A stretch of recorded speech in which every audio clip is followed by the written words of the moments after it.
Just when we thought things were wrapped up with Headstone Apparel, another monster hunt begins. This time, the boys venture into the land of the pharaohs, where ancient pyramids and forgotten tombs hide secrets buried beneath the sands. The seal is broken. The tomb is opened. It's moving. The hand is trying to get out. Ancient has Stay awakened. back. It's not free yet. Look, it keeps reaching but can't escape. The curse holds it. We must leave now. Move! Go, go, go! Everyone in! Hold on!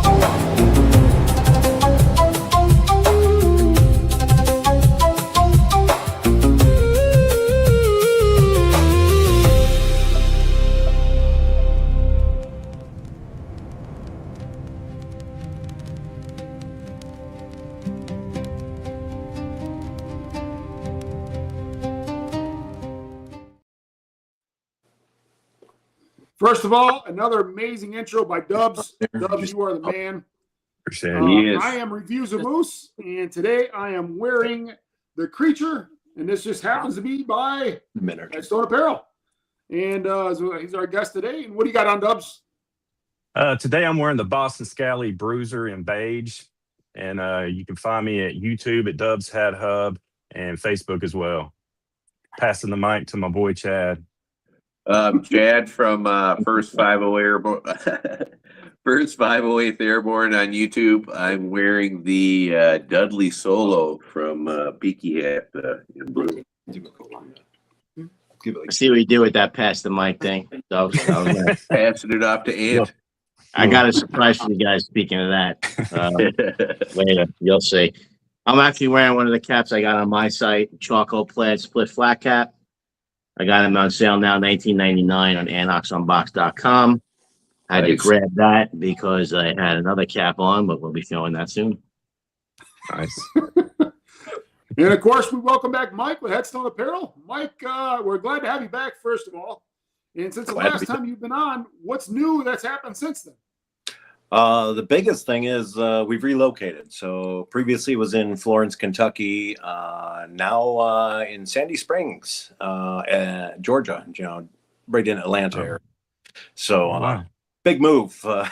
Quite the move. Yeah. Yeah, enjoying the heat, but I mean it's hot everywhere right now. So, Yeah. so that was a big thing. And then of course, so happy to be on the show because we are releasing, as part of the show here, The Mummy today. That is going live on Etsy as we speak. Nice. I'm wearing the Creature, but I will go ahead and switch over and throw the Mummy on. Yeah. Oh yeah. And I'm going to go ahead and put mine on as well. That's These are live on Etsy now. And I'll go ahead and put the link in the banner as well. And I got it. I just now posted it in the chat for you to scroll over there and go ahead and pick up your Mummy. It's right there. Great lid. It's a great lid.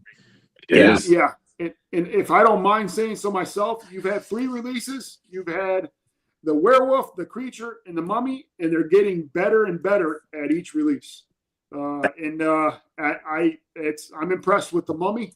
It's like, and if you want to go ahead and just tell us the material and what came about with it. Yeah. So the Mummy was. I'm about theming everything heavily, obviously towards the monster, and this exceptionally tied into summer. My move to Atlanta with the heat. Wanted to do our first linen hat, a little bit lighter weight, more breathable, etc. So went ahead and did that, and it was the perfect color to kind of fit that theme. The gold liner reminds you of treasure that you would hope to find in some tomb, and I just was really happy with my artwork that came out. Really, really nice.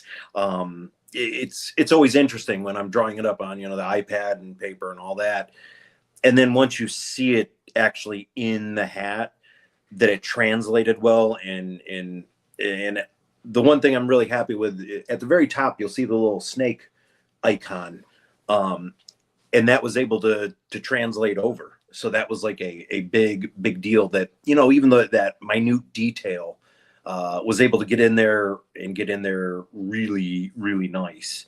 So that was cool. Just super happy how thematically it just all worked out beautifully. I've been wearing mine. We were on a family vacation to Disney, so I wore it all around Florida. I don't know if any of you guys saw in the chat, Ryan Rimmer was actually our Reimer. I'm not sure how to pronounce it. Was out at Disneyland, and he was saying if anybody could find him, he'd make them two hats, things like that. So I chimed in. Yes. You find me, I'll give you a hat. That's cool. I'm down. You know, That's cool. I like the texture of the underbill. Yeah, Yeah, the underbill is so awesome. Yeah. I didn't even see that texture, man. My wife actually said that too. She was like, "Wow." I noticed that right away. I really like that. This is our first sandstone, is what we're calling this one, as opposed to, you know, the others. Sorry. That's a great sound. Yes. Yeah, we love that sound. But yeah, sandstone is, you know, what this one's going to be. Obviously, the other two hats had our basic, you know, granite, you know, headstone brim. So that was, you know, another huge exciting thing for me was to see.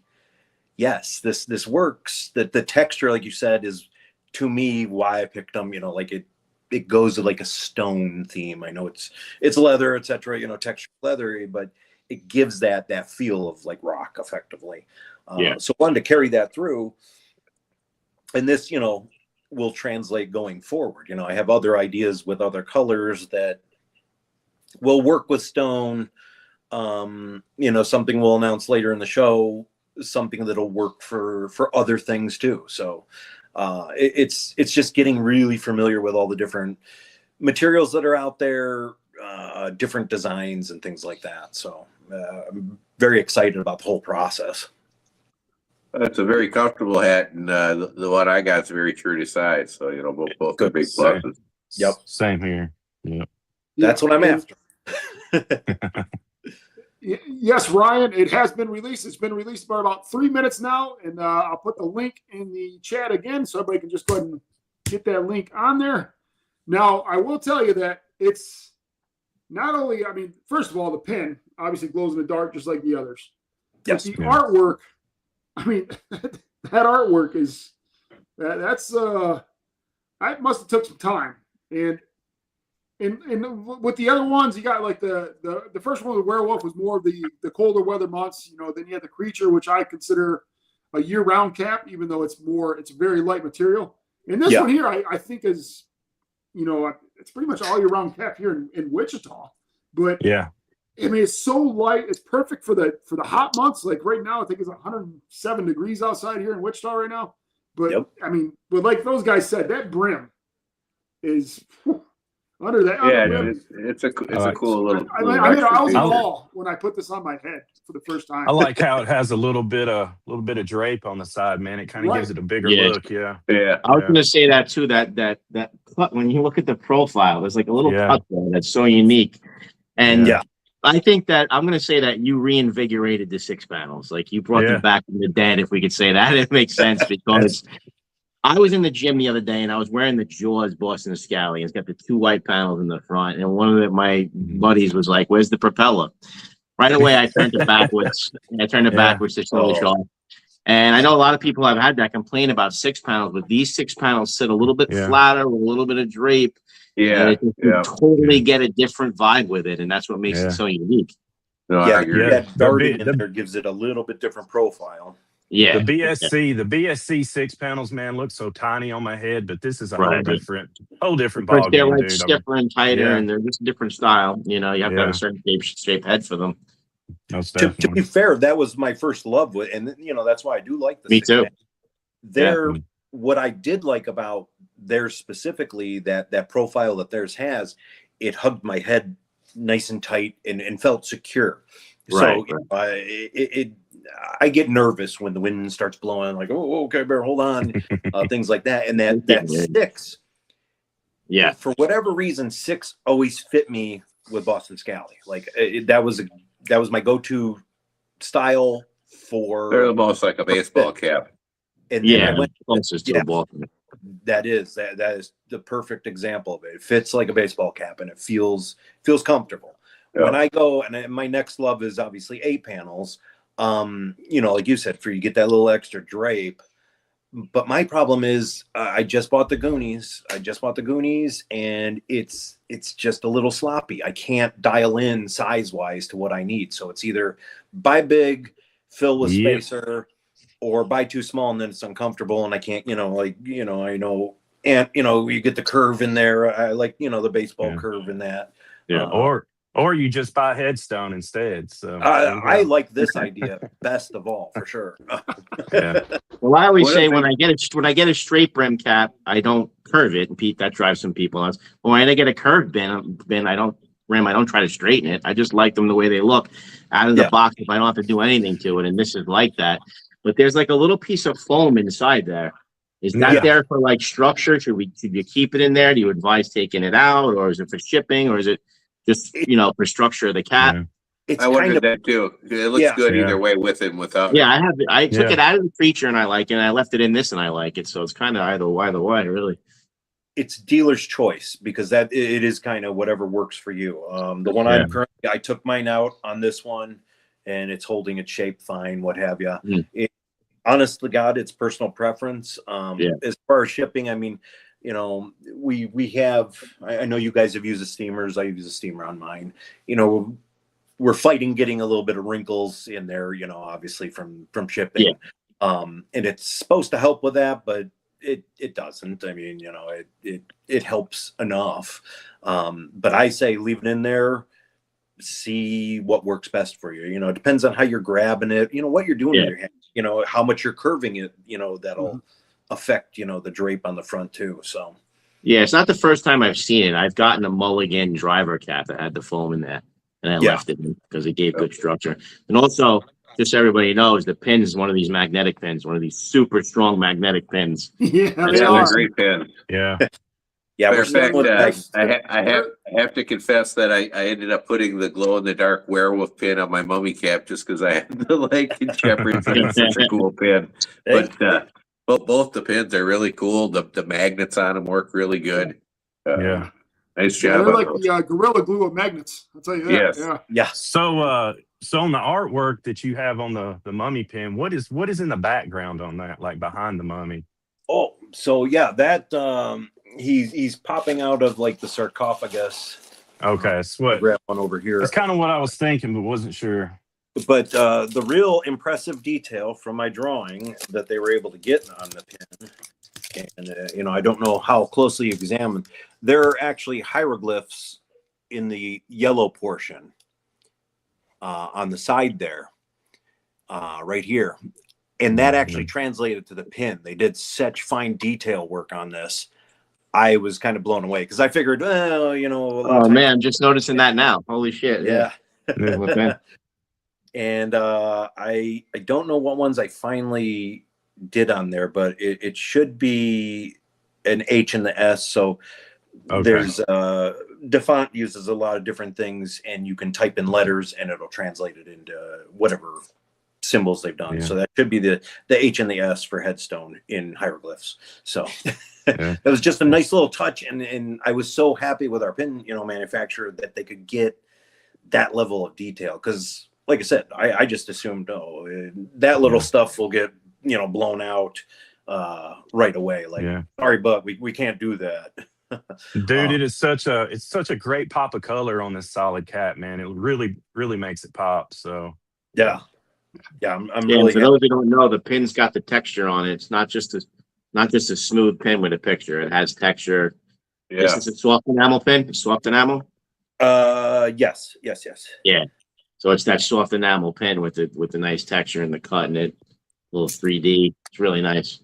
I just lost my magnet. Really strong magnet too. That's Mike, one of the words "the mummy" on it, glow in the dark. Also, yes. Except he did a little Boston Scally in the picture, because the mummy's got a different cap on. And Boston Scally loves doing that. Yeah, I did that. Well, the werewolf has the green. Yeah, and the werewolf pin, the moon glows in the dark. The art Yeah. comes first, and then the hat construction comes later. So Right. a lot of it's, like when I was doing it, that teal color, which may be another hat idea that might be coming out. The teal color worked really nice with the golds and the yellows, like color wise, that all Right. jived. That's why I went with the light blue for the mummy. Because honestly, those also were like alternative colors. I was thinking about it, to do the mummy, and I'm like, that don't jive. Like it doesn't make sense. Why would he have a blue cap in the drawing? That's perfectly fine, but 100%. Yeah. for Definitely. the overall theme, I went with the beige hat. The artwork can kind of do that. You can get little options and things like that. So. Yeah, but the hat on the art isn't always indicative of the hat. And that's also, like, I hate to say, like, protection too, because yes, I could have an awesome drawing and okay, I've got to draw the drawing to match some crazy plaid that is actually in the physical hat. Well, that doesn't translate to the drawing. I mean, look at the creature, for example. I can't get all those blues and yellows and white and all that little intricate stuff, and it's just going to look like a jumble on the picture. So, there's a little creative license that comes in with it. Yeah, Mike, I got a couple questions from the audience real quick before they get too lost in the chat here. First one is from Paulie's Hat Trick. Okay, where can you get one of those purple polos? These are available on Etsy shop too. You can go into the polo shirt and you can pick from a variety of colors that are available. It's sharp looking. Yeah, I started doing that, and the t-shirts are available with all the logos as well. Okay. Oh, nice. So you have the logo on the shirt there? I can't even see it. So small. Yeah, I can't see it either. Nice. Cool. I didn't know that. Zoom in on my man boob, I was going to say, one of the things I really like about this is my first hat from you. One of the things I really like about it is it reminds me of my two favorite 6-panel caps, which are the Buster from Sturkowski and also the Red Rum. I think that's from Swisher. But just kind of the fit and the drape and stuff of the cap really reminds me of both those two caps. That I like it a lot better than the BSC style 6 panels. So. Nice. I agree with you there. Yeah, sure. Nice job. Yeah. Thank you. And I got another question. How many hats are made in each size? And what's the sizing of them? Yeah. So that was the big new thing that we did this release. We do have down to size 56. We have size 58, 60, and 62. I desperately urge you small and large scale people, please show up, because we need to know going forward if we need to run size 56 or size 62. They are for us so far slower sellers. And that's a big business thing. I need to know, like, I'm happy to order them as long as we can sell them. Obviously, I mean, that makes all the sense in the world, but I'm biased. I probably will continue with 62s. That's my son's size, so he needs a 62. I don't want to leave Dubs over there in the corner, That's great news, man. Great news. Yeah. Dubs, you're still a 62, Dubs. I don't know, man. Yeah. Still 62. So actually, I was in between like a 62, 5, and 3 when I first started out, and it's gotten a little less on me now. So the weight loss has affected it. Well, it probably won't shrink much. He's got a pretty big brain underneath there. He's pretty smart fellow. Like Stewie from Family Guy. If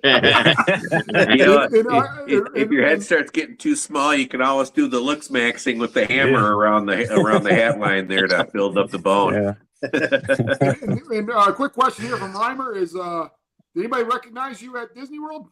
They did not. Disney I ran with your thing and stole it and tried to help you out and repost and all that. I don't know who found you, but nobody managed to find either me or my son. We were both wearing the mummy. Actually, someone could have got a nice preview. Mummy, and then I also had the creature with me on vacation. So didn't get any no winners, unfortunately. Did somebody find Ryan? Somebody found him? Yeah, I'm not sure. I found him with AI. Just zoomed in on the Google map. Yeah. No, there's a question. This is kind of towards sales here, but we got a guy who wears 63. Would a 62 in this cap stretch to my size? My gut instinct is probably yes, because the material seems light and stretchy. I know, like the Creature was the same way. It's got some give to it. It feels looser than the Werewolf. The Werewolf was a tight weave and everything else. It didn't seem to give a lot. All I can say is I would think so. I don't foresee being a big. I have stretched so many 62s when I was a 63 because 63s were so hard to come by. So I made it work usually every time. You can always stretch a cap up at least one size, I think. Yeah, I never failed. I never failed at that. Well, and one more thing about these is that this is a true 60. I got a 60, and it's a true 60. It's same with even the the Creature. I got the Creature in this is size. filled. I mean, those are probably truest size 60s I own. Yeah. I'm checking. I'm trying to make sure all of them are on par. So that's a big deal for me. I told you definitely earlier. The Goonies, my Goonies was a little bit larger, and it's just it's an 8 panel, so they tend to fit bigger on me anyway. But I know with us, it's all good on our end, so they all fit true to size with us. Excellent. Yep. Congrats, Thomas. Yeah. There's I'm sorry, I'm kind of looking at all the chat here. There's quite a few. Yeah, I was just answering one of them. I just don't want to get it to where we go to the next part and then questions in on here, and I just getting bombarded. If you guys got some questions, go ahead and start your roundtable questions there, Dub. I'll go ahead and finish up. I'll go last. Well, we kind of covered on some of it already with the cut of the cap and how the BSC fit smaller on my head. Yeah, for sure. Will you continue with this cut, like moving forward? Is this going to be like your cut, your style 6 panel? Okay. Yeah, this is my last. This is the form that we go with. Sure. So all of our caps should follow that same pattern. I mean, depending on the material, you're going to get a little different drape, but it's going to be the same style. So I like that. Yeah, because the last show, I was big on that I'm kind of your 6 panel guy. I want to venture in 8 will be the next when I get there, but I'm very comfortable in the 6 panel space. It's a personal preference, so I'm down with that. And I definitely I have gravitated away. I have gravitated away from 6 panels, but you've reeled me back in, man. With these, so, Same with me. Same with me. I wish somebody would make an 8 panel without a button on top. Yeah, that's one of the things I like about this too, is it doesn't have the button. That slim profile. Right. So believe it or not, Mulligan was telling me that 6 panels are the most popular cap, the most universal from his experience. We all started off on them, didn't we? I know I did, but Go ahead, Dubs. I cut you off, I think. Just curious if you can give us any hints on what to expect next from Headstone. Well, I'm really excited for the show here because going to drop the information. We are doing our inaugural Halloween hat this year. It is currently en route to us. It's all done, ready to go. So yeah, we have a Halloween cap coming out. Nice. You heard it here first. But yeah, obviously thematically for us, that's a huge, big deal. I'm a Haunted Mansion fan. The creepy and unusual is I'm all about that. So it fits right in line. That's one of the first hats, that I liked. It was all the Halloween aspect, the Halloween roses, ghost head, all that thematic stuff was just great. It sucked me right in with Boston Scally. So definitely want to do the same there. Like that's for us. And it's I gave you guys some of the inside knowledge, but it's going to have some new features, new things that we're trying. And I think it looks killer. I'm biased, obviously, so I'm excited. I am too. When I've seen it looks killer. I could agree. Yeah. All right, Chad, you got a question, bud? I was kind kind of going to ask along the same thing. I really like the themes you got going on. You're going to stick with the horror themes in the future? Yes. Yeah. Nice. Nice. It's kind of a nice niche. We're carrying through. So, obviously we've got the werewolf, the mummy, the creature. That leaves us with obviously Dracula, Frankenstein, or in my world, the monster and the vampire. Sure. Those I've got slated for this year. Not exactly sure on the release schedule and how we're going to do that, but one or the other will be coming up after the Halloween cap, and then the other will probably be more towards winter time. So yeah, that's the goal, is to get a fall and a winter cap in at least this year. Will you be doing a zombie at all in the future? That'll probably be the next series, because we still have, if we're going down the classic horror series, sure, we have to decide. Do we the Universal monsters first? Yeah, here's the big question. This is for everybody watching at home. So do we go with the Bride of Frankenstein? Do you also consider the Invisible Man part of the classic monster series? Where does classic monsters end? I'm 80s, very Monster Squad. I think of the big heavy hitters. Bride is kind of on the fringe.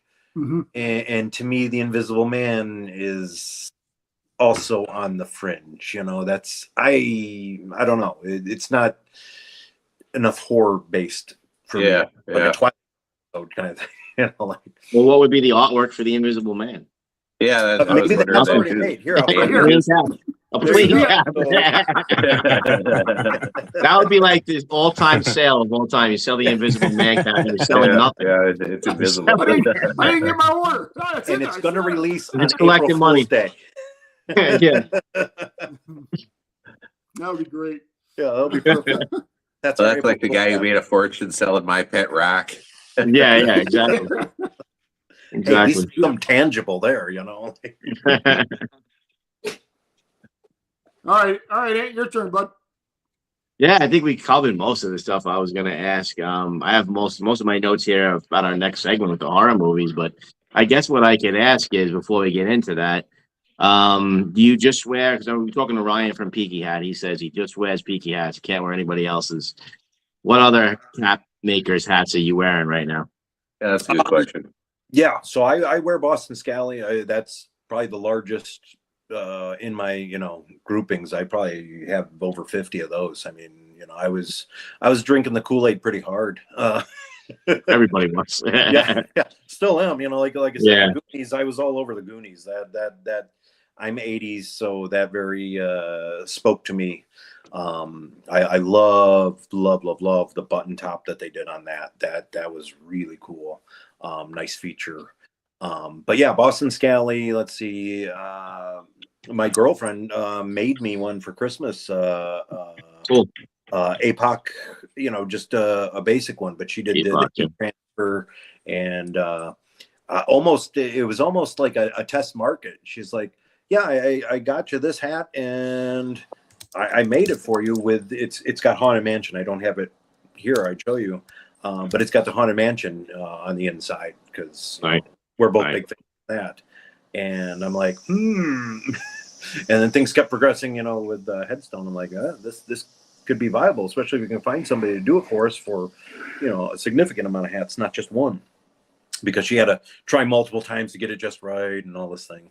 But it's a great hat. I love that hat. It's comfortable. It's definitely a winter hat because it's heavier. So yeah, I wear that. And those are kind of my staples. Like you were talking earlier, we were talking earlier off camera about black hats. So, that was kind of my go-to, black hats. Well, you wear them in the summer. They get stupid hot, but they also fade. So your black hat now looks like blackish gray.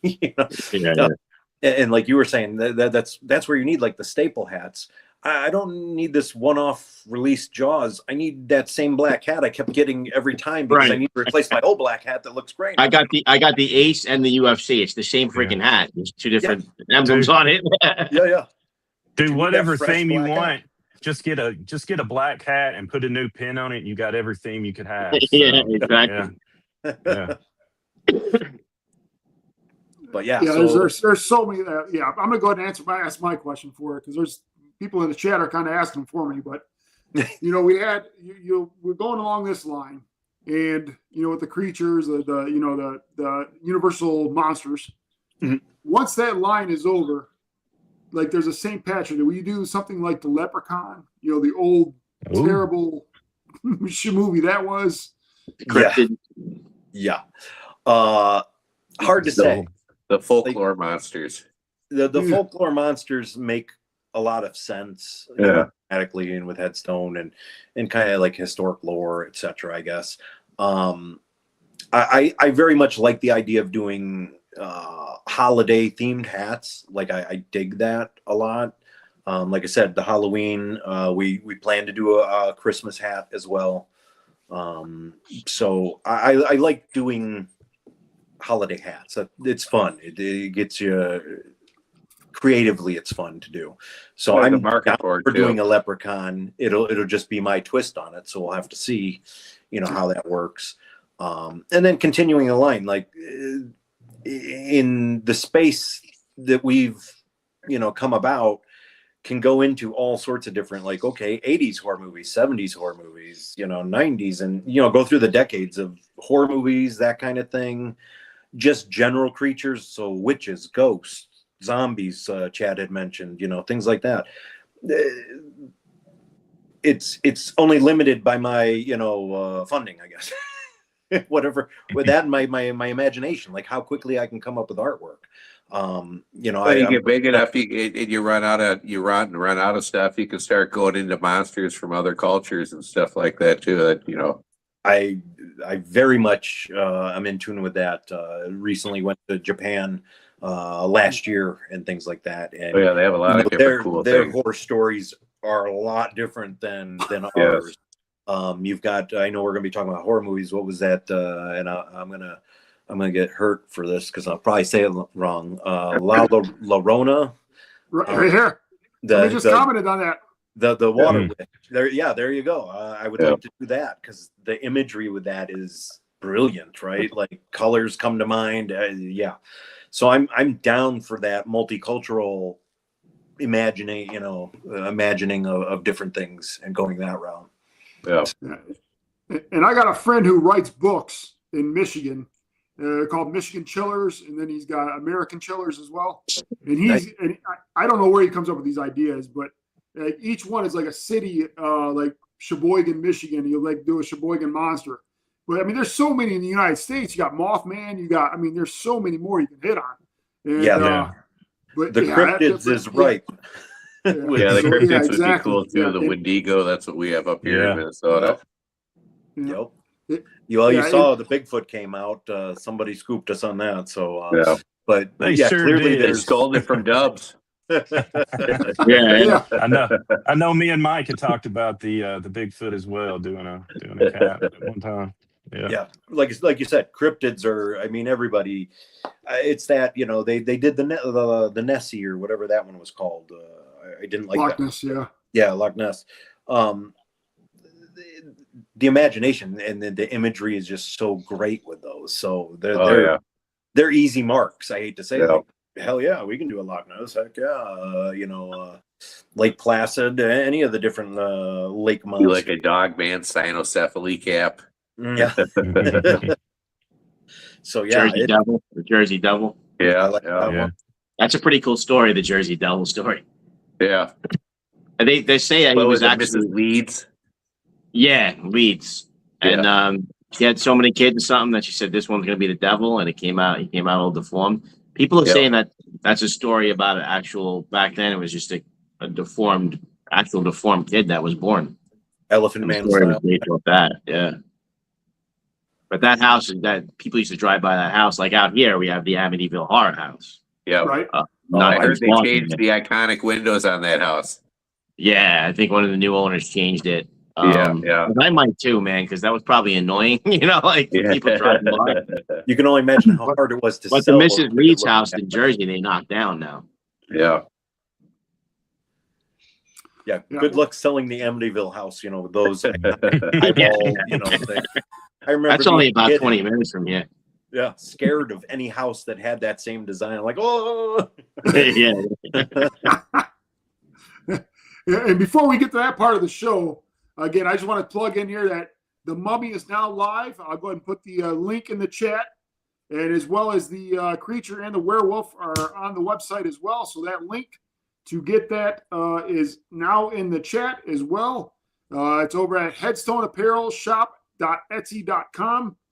And go ahead and go there, because like I said, his releases, Mike's releases are going to be based on sales. And right now he's got the 2 sizes that don't sell as well. I mean, that he's given a try to. Was that the 56 and the 62? Yep. And those are limited numbers, correct? Yes. Yeah. These are all, Yeah, so we've got about 50 of each, I think. Not even, because I'm retaining about 10 for exchanges if need be and things like that. So there's about 40 up for sale of each size. There you go. They're going. So you want to make sure you jump on going those if you wear those sizes before they're gone. And once they're gone, they'll probably be gone for a while. And for return customers, you will see we changed our Etsy listing. Now you just go into the Mummy, and then there is a drop down for sizes. Whereas before I had it listed individually, I finally figured out how to get the stocking right for quantities. So Cool. for size. So now it's nice and easy to find. And like I said, there's still the 2 listings. Maybe in the future we'll look at maybe like doing some kind of combo pricing for them and things like that. But we need the sales to keep everything churning and bringing more out, hats out. That's, I hate to say, like, the bulk of the sales just go right back into the next hat. Yeah. Yeah, that's why it's I always don't know if good it to was see said you too. It's releasing a it back. nice, cool, breathable linen cap. So it's nice for this time of year. Oh yeah, this is our first linen too. Yeah, those, linen is nice.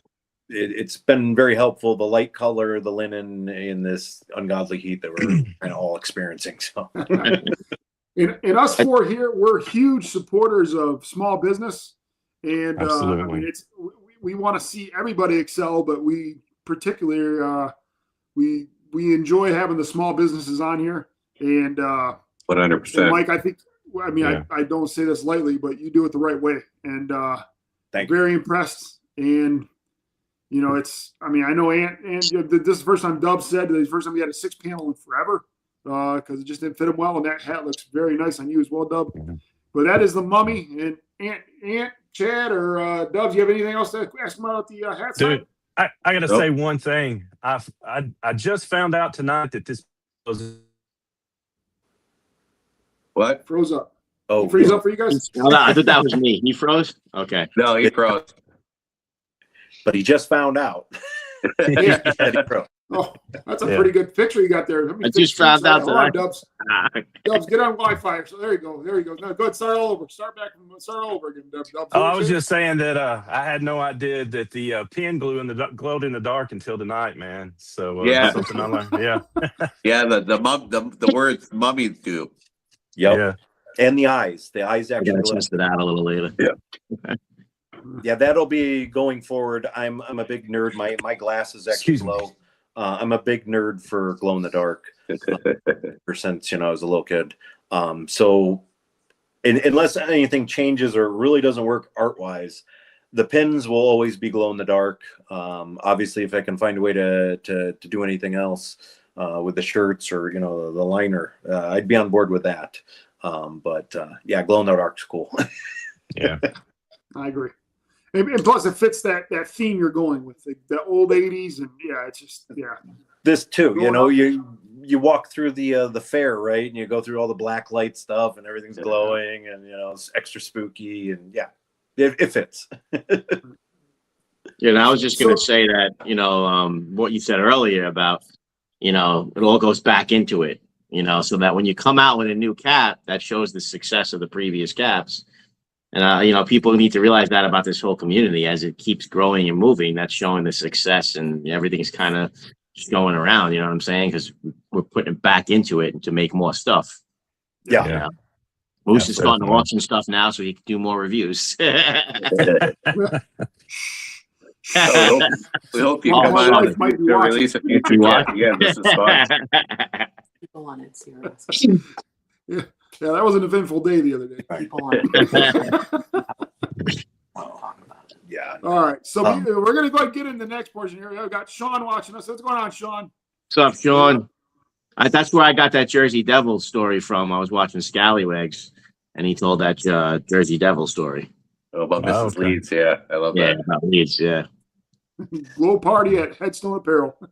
So my assistant Emma let me know that we're getting questions on Etsy about a website. Maybe in the near future. We're still rolling with Etsy for right now, but that is definitely on our list of growth metrics that we're trying to decide if we're going all in on to bother with the website and time invested and what's cheaper and better for what we want to do. I know another, and sorry to jump in on this, but the other thing people have asked is pre-orders. I don't like the idea of pre-orders because God forbid something happens, goes awry. You gave me all your money. Now I got to find that it gets back to everyone. Yeah. I have your money. Let your money sit in the bank and earn the peanuts you're probably going to get, but at least you're getting some peanuts rather than you gave me your money and 3 months from now you can have a hat. Like, yeah, I get where pre-orders work, and I'm not saying I'll never do them, but I prefer to have it in hand, be able to see it, vet it, make sure it's good, and then have a release like we're doing tonight and everybody come buy them. Like, I just feel better about that. Makes sense. Yeah. So the scariest questions that weren't upset asked, wife. but... That's 100% right there. All right. So now that we're I mean, you're a big horror guy. We're all big horror people. And yes. We grew up in that great era to where we were able to watch horror movies like the Universal Monsters, obviously when it was being replayed. But then we also got, before all the CGI took over, and just the makeup artists, which is kind of like a lost art now. But I'm gonna go ahead and ask this chat in the chat as well. And the question is like, what's in horror movie you love that nobody seemed to remember anymore? And I got a list of them. And but I'm just curious in the chat as well what some of the horror movies are. But what is a horror movie that you like, Mike, that is like kind of like a guilty pleasure that people may have forgotten about? It was a lesser known movie. Wow. I might have to come back to it, but I know it's obviously gained huge popularity right now, but like Army of Darkness is still one of my go-to horror movies for fun. Bruce Campbell's amazing. Sam Raimi, does his thing. It's a specific type of movie. You're either going to like that kind of thing or you're not. I'll have to rack my brain and think of like some obscure one. But literally just watched the old black and white Mummy that had Peter Cushing in it, from Death Star fame. He was also Doctor Who in the Doctor Who movie way back when. And I, for some reason, forgot he was even in it. I'm like, no kidding. I actually know him. I have a tiki mug with his head, shrunken and zombified. So that was kind of fun. And it was a good movie. It's got Count Dooku. Christopher Lee is also in it. Oh, yeah. He plays the mummy. I'm like, wow. Saruman. Yeah. Oh, okay. Yeah. So, there's a lot of the weird ones like Dracula. How many vampire movies are out there ad nauseum, right? And we're talking like the low budget B ones. I always remember like, the sci-fi, when sci-fi was making movies, like the red box release kind of movies. Yeah. Oh boy, somebody took a iPhone and filmed a movie. Cool. I love B movies, so I can watch a bad movie and enjoy it. If I know that's what I'm going into, I enjoy some of that stuff. Yeah, he enjoyed the new Masters of the Universe. That's how Yeah, you know it was a funny, he likes funny B watch. movies. I didn't go to the theater and paid for it, but I thought it was entertaining. It was definitely better than the first one with Dolph Lundgren. Oh, 100%. That's kind of a low standard, man. That was horrible. See, I wish I was scared fuck a Skeletor. They need to make a real epic one like that. Where you're actually scared. But at least Skeletor looked like Skeletor in this one, and then in the first one with Dolph Lundgren, he looked like he had leprosy or something. That's like Muppety shit. He looked like an albino leopard. Dude, I'm gonna have to watch this one, man. gotta Dude, they watch should this. have like Peter Jackson needs to do the Masters of the Universe, not this fucking shit that I just watched. Did you ever see Peter Jackson's horror movie? What was it? The Dead Alive? No, I'm just going off the Oh Lord my of the god, Rings that stuff. movie is insane. I mean, if you like Really? weird Evil Dead type stuff, that Oh, movie is wow. insane. Yeah, What's it's it called? it's pretty over the top with What's it blood and called? gore. The Dead Alive. The Dead Peter Alive? Jackson. Yeah. What about you, Dubs? What is your lesser known horror movie that you like a lot? Dude, I'm not sure if this one even counts, but Killer Clowns from Outer Space, dude. It's so corny, but the knock your block off scene. I loved that crap when I was a kid. What about you, Chad? What obscure horror movie? Is that what we're doing Like a right horror now? movie that you love that is people don't remember. It's like a lesser known movie. Behind the Mask: The Rise of Leslie Vernon. Okay. It's about have you guys seen that? It's about a serial killer. The movie's like training people how to be a serial killer, like a murderer, like Jason. It's pretty entertaining movie. I haven't seen. I got to check that one out. What about you, Dubs? I haven't What about either. you, man? Yeah, I mean, that's a tough question, man. I mean, what pops in my head is nobody really talks about the Toxic Avenger anymore. Oh, I yeah. remember the Toxic Avenger movies. There was a lot of boobies in there. So I used to watch those when I was a kid. Those were like wild BS, sort of horror-ish type things. Trauma. And then, Number 3 and 4 are pretty over the top. yeah. Trauma film. The remake is horrible. Yeah, I never want saw the Peter remake. Dinklage. Huh? Yeah, the remake with Dinklage is horrible. Yeah, watch that. Yeah. And there was For me, I another got a movie. couple. There was another movie with Charlie Sheen, The Wraith. You remember that? He's like The the what? ghost. The Wraith with Charlie Sheen.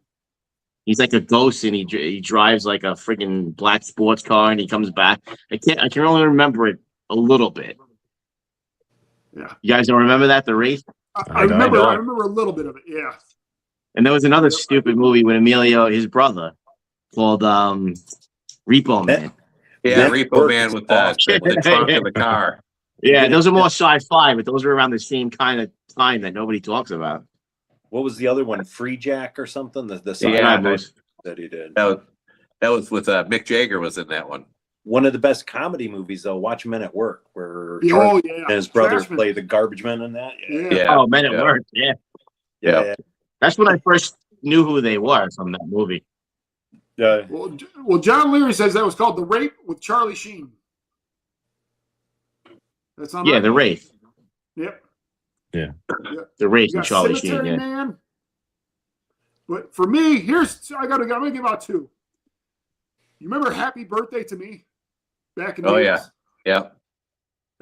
That Where one. she like basically was at the end of the movie and all those people were dead at the table and she was like happy birthday and she was singing happy birthday to Oh herself. Great. yeah. Oh man.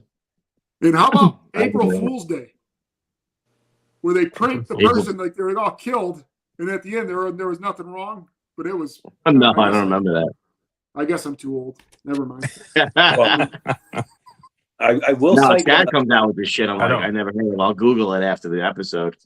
Me, I know there was one I Same watched here. recently on Netflix. Was it's something about the vampire on the airplane, and they like stole her kid. I can't think of what the name. Oh is. yeah. I know. That was really good, It's- whatever that that's movie The female vampire. Yeah. Yeah. And you didn't know it was vampire, like unless you obviously read ahead what it was. But they like kind of kept it sly and in the revel and stuff like that. And that was actually a really good movie. I was impressed. Yeah, I can't remember the name of it. I know exactly what one It's you're talking eluding about. me, as many things do. Well, speaking of the Mummy, that we're on the Mummy episode. Yep. What's up with this Lee Cronin's The Mummy? What is that shit? Because that girl looks freaking scary as shit. I'm scared fuck already, and I haven't even watched it. Yeah, it's more like I an Evil did Dead watch it. movie than the Mummy. It was Yeah, pretty yeah. creepy. That little girl in it.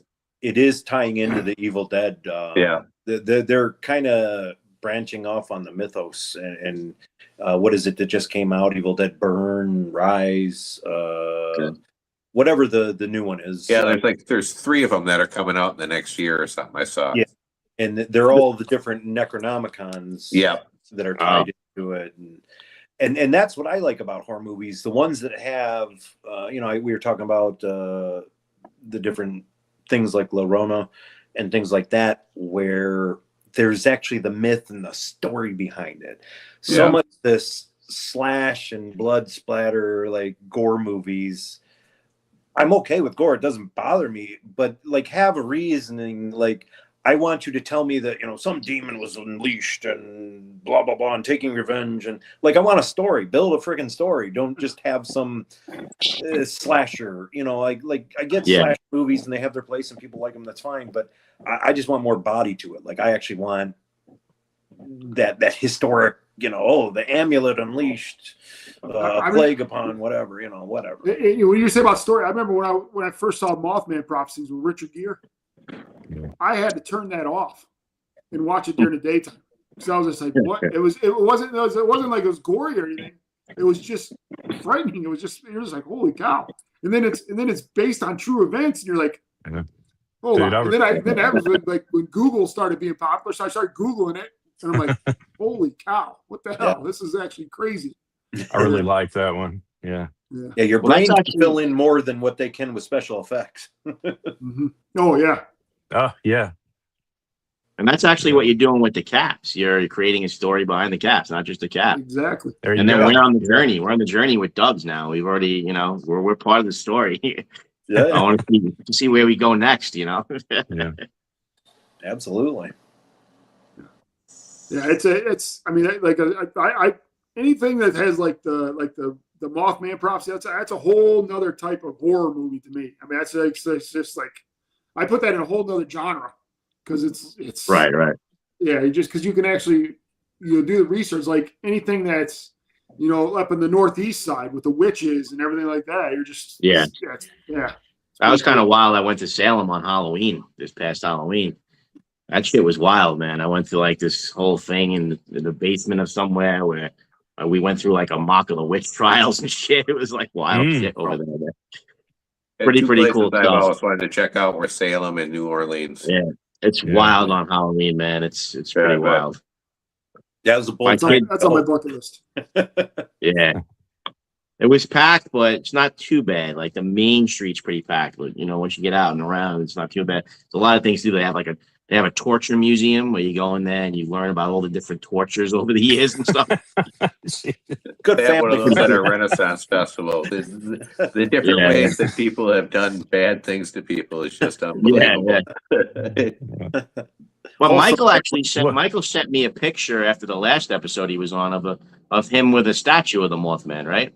Yes, I've been there. I've been to the bridge in Point Pleasant, West Virginia, is where. Right. Yeah. I'm curious, what was the entry fee for the torture museum, man? Oh yeah, I don't. It's probably $25, something like that. They hike up some prices there, and then times 4, about $100 to get in that place. That's cool. Yeah. I some channelers they always talk about like the torture, like medieval torture things that they used to do, like where they just put somebody in honey and leave them outside. A lot of effed up shit. Like Bill and Ted, put them in the Iron Maiden. Yeah, exactly. Excellent. All right, so the next one we have is the best franchise of horror movies. I got my answer. You want me to go first? Sure. Yes. Everybody else is thinking. Mine is the George Romero zombie movies. I'm big into that. The reason why I'm big into those is because of the social commentary behind each one of them. So the Night of the Living Dead was about kind of like racism, because they didn't want to follow the black guy at the end. And then Dawn of the Dead was the rise of commercialism. People walk around the malls like zombies, right? I didn't like the remake of that where the zombies are running. I don't like running zombies. Yeah, I don't like fast zombies. And then the Day of the Dead was like in the 80s, like the backdrop of the nuclear arms race when they're down in that nuclear bunker and the guy's like got his little room set up like Jamaica with like different pictures of islands and stuff. And then Land of the Dead, that was like post 9/11 paranoia and then the class warfare and stuff, and the zombies started getting intelligent. And then there was another one about technology after that. I think it was Diary of the Dead or something like that. But everything's got a backdrop storyline to his zombie movies. I absolutely love those. That's my favorite franchise. You would call that a franchise, his zombie movies. Yeah, that would rate up there with me too as one of my favorites. I would also say I loved both Hellraiser and the Texas Chainsaw franchises. Texas Chainsaw. I love the whole Hellraiser thing with the Xenobites. Huh? Texas Chainsaw remake I liked. The one with Jessica Biel. That one I liked. Yeah. Oh yeah, that one is pretty good. Yeah. Yeah. But I love both those franchises. Anything tied to them. I was a big Clive Barker fan. I read a lot of his books. They did that Hellraiser remake too, where they made. Oh yeah, with the female Pinhead. Hulu did it. Yeah. Then it wasn't like bad either, but yeah, the only story thing I didn't like is the Xenobites. They used too much CGI. I think if it had some more practical effects, it would have looked better. But I thought it was a pretty cool story. Yeah. But I even like the bad Hellraiser movies, So I mean, I get a kick out of all that stuff. It was an ingenious character. Like I'll agree with you, Hellraiser's right up there. Good series. Let's face it, some of them are pretty crap. But the other one of my favorite horror movies is another Clive Barker one, The Nightbreed. I love that the whole idea of media and where the monsters are, and that was a pretty cool movie. I'll go along with. So I like Hellraiser. I obviously am an Evil Dead fan. I'm cool with that as a good series. You got to give nods to, like, whether you like it or not, you've got your three main ones, right? Friday the 13th, Halloween, and Nightmare on Elm Street. Right. Just based on how many movies they've made. Like, it obviously resonated with the most amount of people and is huge. And then my obscure, so this will be one of my favorite things, and then the obscure reference from earlier, Tales from the Crypt, which is a TV show, so it kind of slides in there. But the Tales from the Crypt, I like those anthology series. Yeah. Where you get a different thing each time. Going back to like Vampirella, Eerie. I read all that stuff as a kid. Yeah. So those are really cool things. Dude, that intro and the laugh, man, was just epic at that time. Dude, when I was a kid, that freaked me out, dude. I was man. That freaked me out. That was when I shut the TV off. Like, oh shit, Tales from the Crypt is on. It's time to go to bed. Actually, when we talked about our top 5, I was like, I'm throwing Tales from the Crypt in here, even though it's not a movie. So yeah. Well, what about Twilight Zone, Dubs? You had us in the Twilight Zone, one of your intros. Yeah, love Twilight. One of my favorites. Talkie Tina, or whatever her name was, pretty much the beginning of the messed up dolls like Chucky. So what about you, Dubs? So Nightmare on Elm Street, dude. What Mike said. Yeah. Did you like the remake? Burnt up dude that kills people in their dreams and has a cool glove blade. I mean, what's not to love? So. Did you like the remake? I have not watched all of them, so just the early ones. I'm not quite the horror fan you guys are. So. Yeah, I mean, me neither. And I didn't. I used to watch the Jasons, and then I was so excited. Yeah. I went to see Jason Takes Manhattan, the movie. They had all my friends, and it was one of the worst movies I ever saw. He came to New York, to my town, and it was fucking horrible. He didn't get to New York to the very end. He was on some stupid boat the whole time. Yeah. After that, I was like, "The hell with this!" I don't think I've seen another one after that. So, how many movies are there now for Nightmare? Well, I think there was Jason X, where he goes to space, and then I think after that it was Freddy versus Jason. But I don't know if that's considered an Elm Street or a Jason movie. Yeah, they had the collab movies. Yeah. What was the Elm Street remake? Wasn't that one like Freddy or something too? Like they changed. I think it was just called Elm Street, wasn't it? Or okay. God, I can't remember. The backstory, like we molested kids and everything. Yeah. It was all right, but I didn't think it was as good as the original. I'll always see Robert Englund as Freddy. Yeah. Yep. Same here. Yeah. That's one of those. How many Freddy movies? Robert Englund was Freddy for how many movies? A lot, right? Yeah. I'm curious on that. Yeah. All of them except for the remake. The remake. Except for the remake. And that's just a remake of the first one? Just Yeah, straight well, up yeah, it's remake? a remake of the original story. So Okay. there's a thing, like you just said, Robert Englund is Freddy. So Yeah. who's your Hellboy? Who's your what? Who's your Hellboy? Hellboy? Yeah. Yeah, you know, I actually like the second Hellboy. I don't really like the guy that played Hellboy in the original one, just because I see him in every movie that he plays. He's always the same guy. I thought the character in the second one looked more like him, Really? but Okay. I thought the original movies were better movies. Yeah, the Guillermo ones. Yes. Yep. That was a comic first, right? It was based on a comic. Yeah, it was comic. I was pretty big into that. Mike Magnolia, I think it is. Yeah, yep. It's called The New Nightmare. That's what it was called, the new Freddy one. That's okay. right. The New Nightmare. Nice. And then for me, on my in second place would probably be Jeepers Creepers line. But Yeah, I my love those. favorite series is probably Children of the Corn. Yeah. Oh. Yeah, that one was. I grew up near a cornfield, and that was like we had a run when we walked by the cornfield at nighttime. Yeah. He who locks the rose. Mm-hmm. Yeah. So yeah, it's just great memories, and like you were saying with the Tales of the Crypt, when they would come on TV, you turn the channel. Yeah, around that same time, you know, what was that? What was Elvira's Masquerade one? I used to watch that one. Elvira's, yeah. You don't want to watch the Elvira movie either. Well, we still got to go through our top 5 horror movies. Yeah, we can do that. We got plenty of time.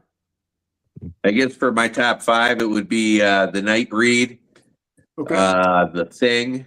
I love The Thing. Oh, that's one of mine. Dawn of the Dead, Cabin in the Woods, which I thought I think that kind of ties into the Evil Dead story too, or maybe even like the Cthulhu mythos. You know, you got the great old ones underground that they're trying to placate, you know, with these sacrifices. And then also The Mist. I think of any horror movie, that movie has like the best ending.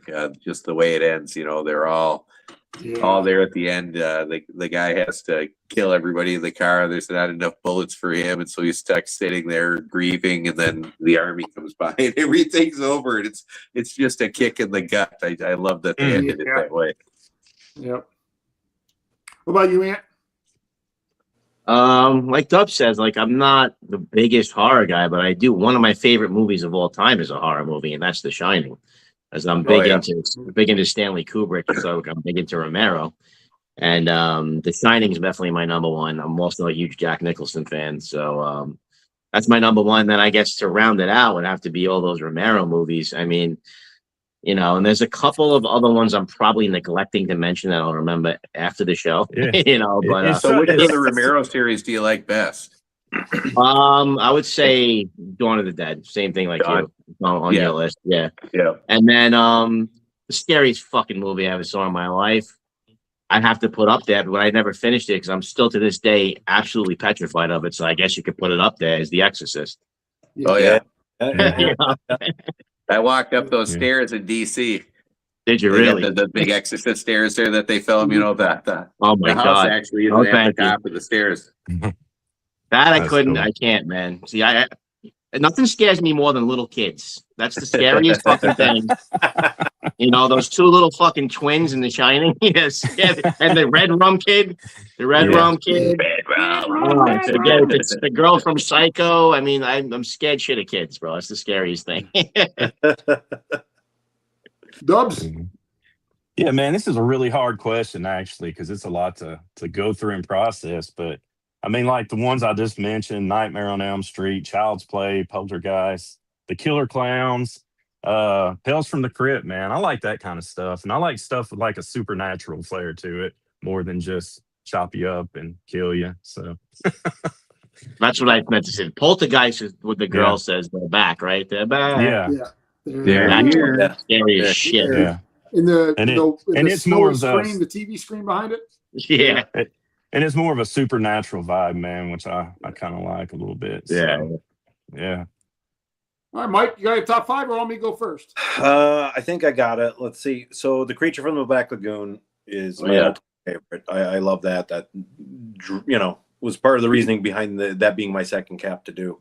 So that one's up there. Like I said, Army of Darkness is a favorite of mine. Exorcist, by all means, yes. I will say the Amityville Horror scared me the most as a kid. That one. Did you like the remake with Ryan Reynolds? Nah, I didn't. It didn't have the same feeling for me. It just felt like a totally different movie. There was something about the 70s one that really hit. I don't know. I think it's because I was entirely too young to be watching it. Whenever I saw it, like, right. After the fact, that totally freaked me out with, like the pit and the the underneath the stairs and all that stuff. So yeah, I got those. I said The Exorcist, Amityville Horror, and then Poltergeist. That one freaked me out a lot too. And yeah, when that movie first came out, it was pretty spooky. And the other parts of that spooky is the girl that was in it and how she was like cursed by the movie and died. Oh, yeah, the little blind girl. Yeah. Right. And don't sleep on whatever it is. I think it's Poltergeist 3, where they're in the skyscraper and the mirror scenes with the kid and all that. Talk about, like, these are freaky scares without being like entirely like blood, gore, whatever. It's just like that creepy out of the shadows kind of scare. And I love that stuff. I will say two other things of note. The Ring was a good one. And that is still one of the things that freaks me out most about movies. And even, like, I know they're remaking The Exorcist now too, but whenever they do the slow motion contortion of bodies, and puts me on flip over, so they're running backwards like a crab.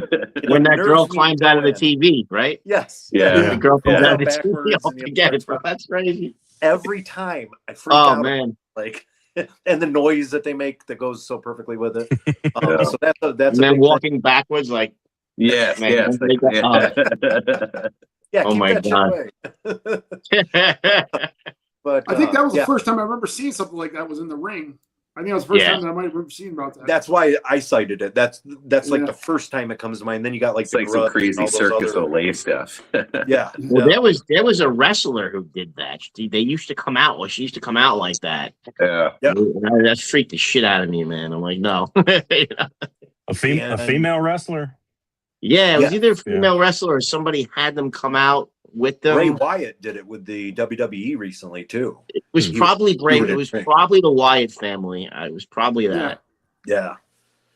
Which he was a genius. He was a genius as well with the stuff he did. But stupid WWE would never finish his stories. So they would be all open ended. And then he passed away at a young age, which was terrible. Yeah, and his brother couldn't fill the gap like they were hoping. Yeah, exactly. That sort of came. We were excited about it, and just like things he did, it sort of went away. But that's their fault. They can't keep the story going. And then one other word of note: the Jigsaw Saw line of films. Like, I'm not big on the gore films, but I think what I like most about those is because, once again, my '80s era, I watched Tom and Jerry cartoons. Right, so you had the Rube Goldberg style way of catching or trying to catch Jerry that failed, and these are kind of the Rube Goldberg killing machines. Help me, I live with you. Save me. So it's kind of freaky, and I like that. Like, they had a nice take on a gory movie, I guess. I don't know. Well, Itchy and Scratchy is the gory version of Tom and Jerry. There was nothing like Tom and Jerry. Who are a little older grew up with a lot more violent cartoons than what younger than us did. Oh yeah. All those old Bugs Bunny cartoons where they're shooting each other and blowing each other up. And Or I put on Tom and Jerry. My kids would be wild. I put on Tom and Jerry, and they would just stop.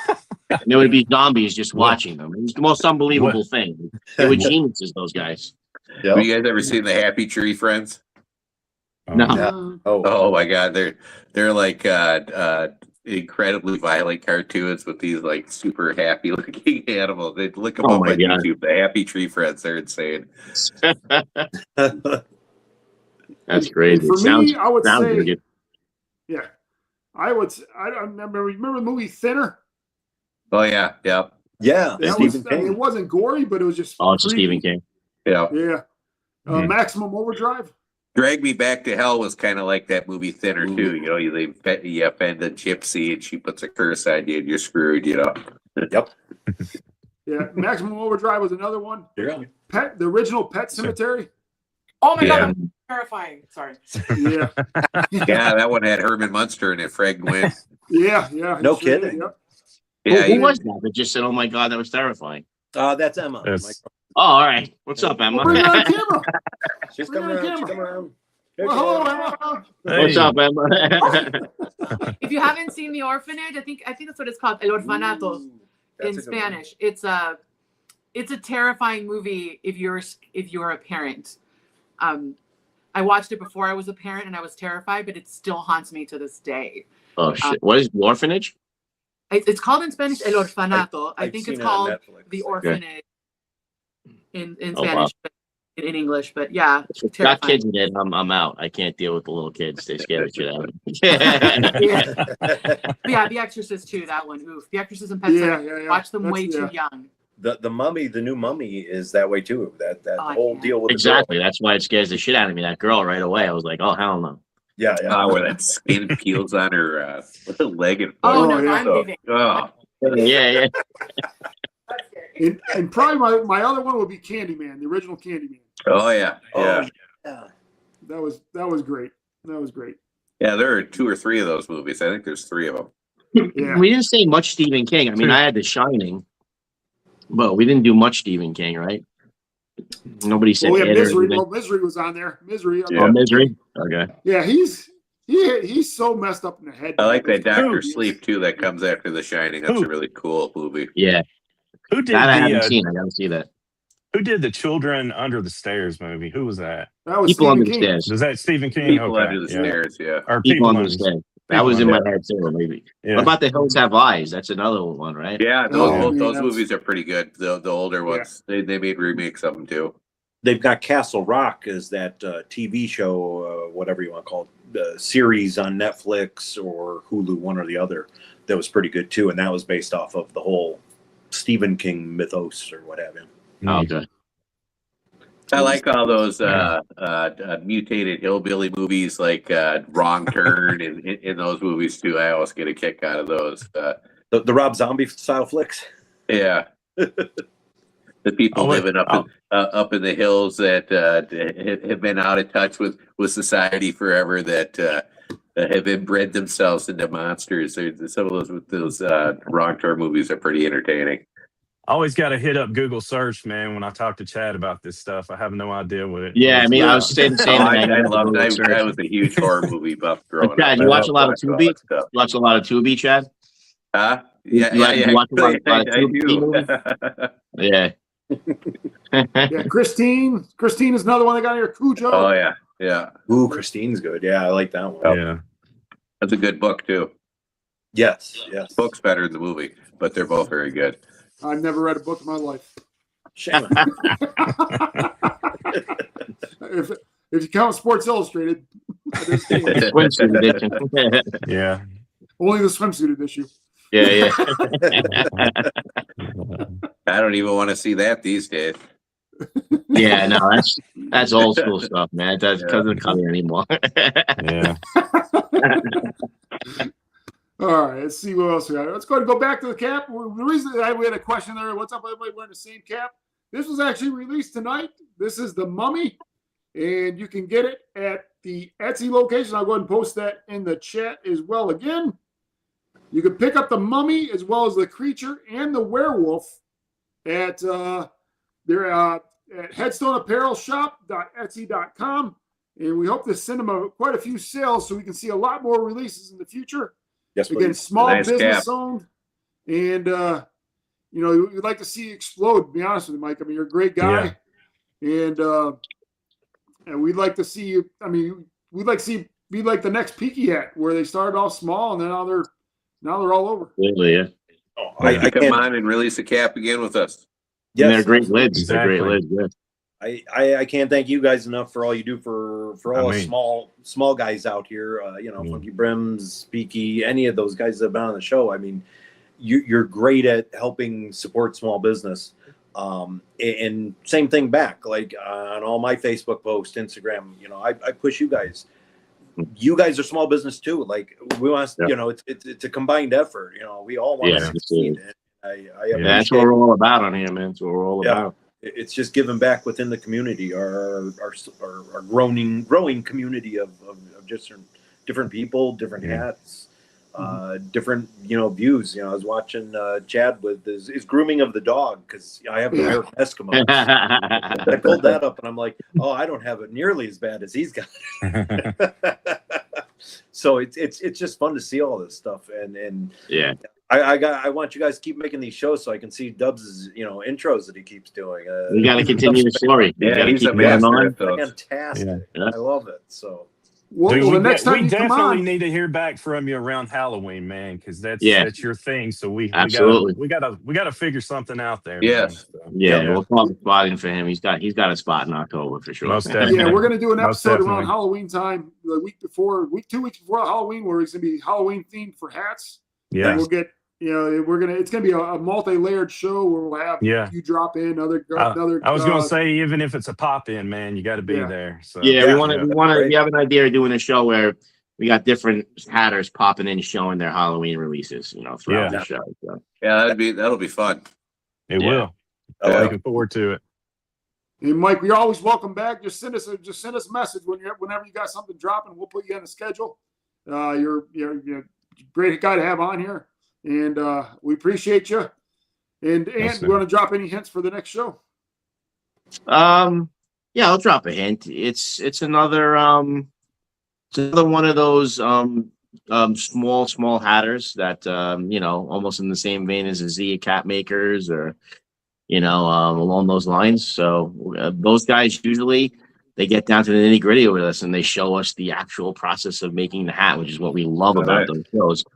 So we're going to have another one of those gentlemen on who has not been on yet, so he'll have his time next week. So we'll surprise you with that in a little bit. Very cool. Now we got some more orders popping in here, Mike. So it looks like we sent you some business on the way there, bud. I'm getting the notifications. Emma's keeping me in tune, and we're doing well. We're selling hats, so this is a good sign. We're going to spend all night boxing them up. Absolutely, man. All right. Any final words from anybody else here? Thanks for coming on. I always love to have you. Yeah, thanks for coming on. Thank you, Mike. Thank you for having me. Appreciate it. Love the caps, too. Thank you, everybody, for tuning in and watching. We'll see you next Tuesday. Have a good night, everybody. See you guys. Peace. Later.